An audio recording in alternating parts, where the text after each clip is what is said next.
A new outbreak of fighting around the capital, Tripoli, is jeopardizing the peace talks currently taking place in Morocco. Fighters loyal to the internationally recognized government based in Tobruk have been accused of carrying out airstrikes in and around Tripoli, including on the airport. These are the latest pictures we're getting from near Tripoli.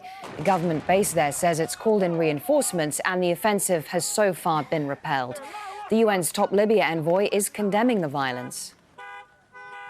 Yesterday we had a new military operation against Tripoli, precisely in a decisive moment of the talks, and our reaction today is as strong as it was in the past.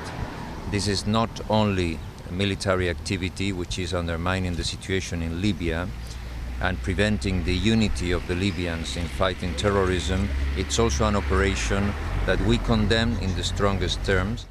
Well, Hashim al-Habara is at the talks in Morocco, joins us now. And Hashim, how is this renewed escalation of violence in Libya likely to impact efforts where you are to bring the violence to an end and, of course, reach an agreement on a unity government? Well, Mariam, there's now more uncertainty about the future of the political talks here in the Moroccan capital, Rabat, particularly with the new spate of violence around the capital, Tripoli. Forces loyal to General Khalifa Haftar, who is the top military commander of the United Nations recognized government of Tobruk, led an offensive towards the capital, Tripoli, an offensive that was repelled according to the Tripoli-based GNC. They say that there's absolutely no way to continue the talks with violence which is ongoing around Tripoli. And they say that the international community has to impose a ceasefire across the country for us to be able to move forward. But the problem that you have right now is this trust deficit. It has been almost impossible for the United Nations top envoy, BERNARDINO, to bring both factions to talk face to face about the way out of the ongoing crisis in Libya. And just to be clear about, we have both sides. They obviously have their representatives at the talks, Hashim. How much commitment is there from the people who are present in Rabat to reaching some sort of deal? How much leeway, how much room to maneuver have they been given by their respective allies back in Libya?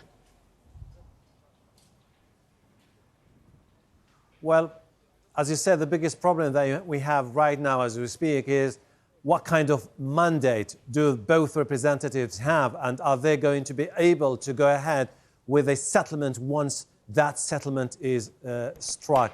Those who come from Tobruk say that they have been mandated by the Tobruk government, but they need, by the end of the day, to go back to the parliament in Tobruk for a final say over any deal that, if they come to an agreement. And it's the same case for the Tripoli-based government. They're working on two different tracks: forming a national unity government and then security arrangements like a ceasefire, disbanding militias and forming an army that would look after the country in the near future. Now, for both parties to agree on those issues, they need to sit together and they need to overcome the biggest obstacle, which has been so far the issue of legitimacy. The United Nations recognized government of Tobruk says that it is the only legitimate authority in Libya because its own people were voted by Libyans. The GNC says, no, we are the authority, we are the legitimacy because we have the backing of the Supreme Court of Libya. Until you overcome this issue of legitimacy, it's unlikely Libyans will come up with a settlement anytime soon. Yeah, but deep internal divisions remain there. Thank you very much, Hashim al-Habara, with all the latest in Rabat.